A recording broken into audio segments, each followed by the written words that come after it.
Welcome to Lakshmi TV News. Today news updates. Vijaya dairy brand పేరుతో గుజరాత్ నుంచి కల్తీ నెయ్యిని తెచ్చి తెలంగాణ మార్కెట్లో విక్రయిస్తున్నారని Telangana dairy development corporation chairman Gutha Amit Reddy సంచలన ఆరోపణలు చేశారు. ప్రైవేట్ వ్యక్తులు విజయ బ్రాండ్ను దుర్వినియోగం చేస్తూ వినియోగదారులను మోసం చేస్తున్నారని ఆయన అన్నారు.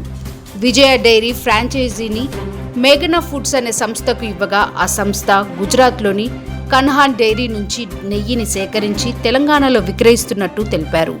ఈ నెయ్యిలో వెజిటబుల్ ఆయిల్ కలిసినట్లు నేషనల్ డైరీ డెవలప్మెంట్ బోర్డు నివేదిక వెల్లడించిందని అమిత్ రెడ్డి పేర్కొన్నారు. ప్రస్తుతం హైదరాబాద్ మార్కెట్లో విజయ డైరీ బ్రాండ్ పేరుతో నెలకు 100 టన్నులకు పైగా నెయ్యి విక్రయాలు జరుగుతున్నాయని అంచనా ఉందన్నారు.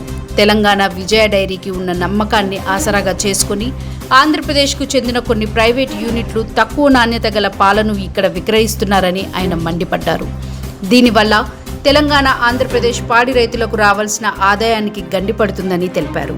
అంతేకాకుండా ఆంధ్రప్రదేశ్ డైరీ డెవలప్మెంట్ కోఆపరేటివ్ ఫెడరేషన్కు లీటర్ పాలు అమ్మకాలపై కేవలం ₹1 మాత్రమే రాయల్టీగా వస్తుందని, దీనివల్ల రైతులకు కోఆపరేటివ్స్కు పెద్దగా లాభం లేదని పేర్కొన్నారు.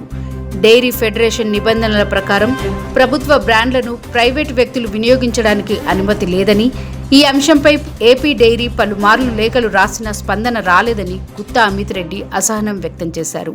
ఈ విషయంపై తగిన చర్యలు తీసుకోవాలని ఆయన సంబంధిత అధికారులను కోరారు.